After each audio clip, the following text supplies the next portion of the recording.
একেই তো পাঙ্গাস মাছ, তার মধ্যে আবার শুটকি। এটা কোনো খাবার নাকি? না, হ্যাঁ এটাই খাবার, খুবই মজাদার খাবার। এটা আমার শাশুড়ি মা আমাকে শিখিয়েছে।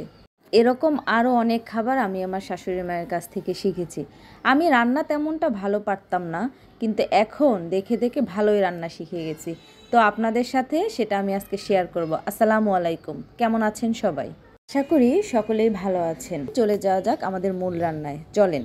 প্রথমেই আমি চুলাতে একটি প্যান বসিয়ে তাতে পরিমাণ মতো রান্নার তেল দিয়ে দিলাম। এরপর তেলটা গরম হলে তাতে 1 কাপ পরিমাণ পেঁয়াজ কুচি দিয়ে দিলাম। পেঁয়াজ কুচিটা দিয়ে তেলের সাথে আমি একটু ভালোভাবে নেড়েচেড়ে ভেজে নিব।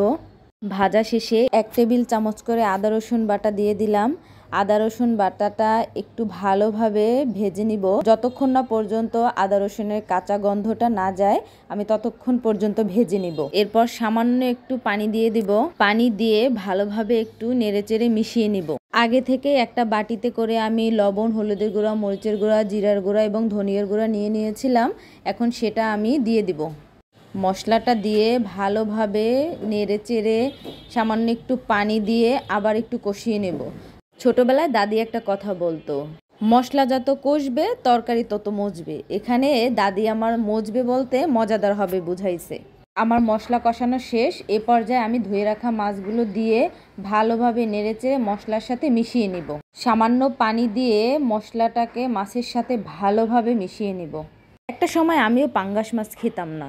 মোট কথা পাঙ্গাস মাছ আমার পছন্দই ছিল না, কিন্তু আমার শাশুড়ি মা এভাবে রান্না করে দেওয়ার পরে আমি যে পাঙ্গাস মাছের প্রেমে পড়ে যাই, এটা আমি আর কখনোই ভুলতে পারি না। মাঝে মাঝে আমার মনে হয় যে ইলিশ মাছ যদি জাতীয় মাছ না হয়ে পাঙ্গাস মাছ হতো তাহলে খুবই ভালো হতো। কেন বলতেছি এই কথাটা জানেন? কারণ ইলিশ মাছের যেই পরিমাণ দাম, বাংলাদেশের অনেক মানুষই এটা খেতে পারে না। আর পাঙ্গাস মাছ সেই তুলনায় একটু সুলভ মূল্যে পাওয়া যায়, তাই এটা সবারই নাগালের কাছে। এই মাছটা ছোট বড় সবাই খেতে পারে, কারণ এই মাছে কাটার পরিমাণ কম থাকে। মাছটা কষানো শেষ হয়ে গেছে। এখন আমি খুন্তির সাহায্যে এটা একটু ভেঙে দিব। অনেকে এটাকে খুন্তি বলে না, আমাদের এলাকায় এটাকে খুন্তি বলে, আর শ্বশুরবাড়ির এলাকায় এটাকে উল্টানি বলে। আর কার এলাকায় কি বলে আপনারা প্লিজ কমেন্ট করে জানাবেন। এটাকে তো ভালোভাবে কষিয়ে নিলাম। এবার ঝোলের জন্য আমি সামান্য পরিমাণ পানি দিয়ে দিব। পানি দিয়ে ভালোভাবে নেড়েচেড়ে মশলা মিশিয়ে নিব।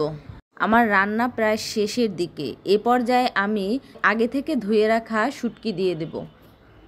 নর্মালি পাঙ্গাস মাছ রান্না করলে কেমন হয় সেটা আমরা কম বেশি সবাই জানি, কিন্তু এইভাবে শুটকি দিয়ে রান্না করলে কেমন হয় সেটা আপনারা একবার বাসায় ট্রাই করবেন। আশা করি আপনাদের খুবই ভালো লাগবে। প্রথম প্রথম আমিও এটা খেতে চাইতাম না, আমার শাশুড়ি মা আমাকে জোর করলো যে একটু খেয়ে দেখো কেমন হয়েছে। তারপর যেহেতু সে আমাকে একটু জোরেই করলো, তখন আমি আর তার অনুরোধটা ফেলতে পারলাম না, তাই আমিও একটু ট্রাই করলাম। মাছটা হয়ে গেছে। নামানোর আগে আমি 2-3টা কাঁচামরিচ দিয়ে দিব এক্সট্রা ফ্লেভারের জন্য। কাঁচামরিচ দিলে আপনার তরকারির স্বাদটা একটু ভালো লাগবে খেতে, এবং ঘ্রাণটাও অনেক সুন্দর আসবে।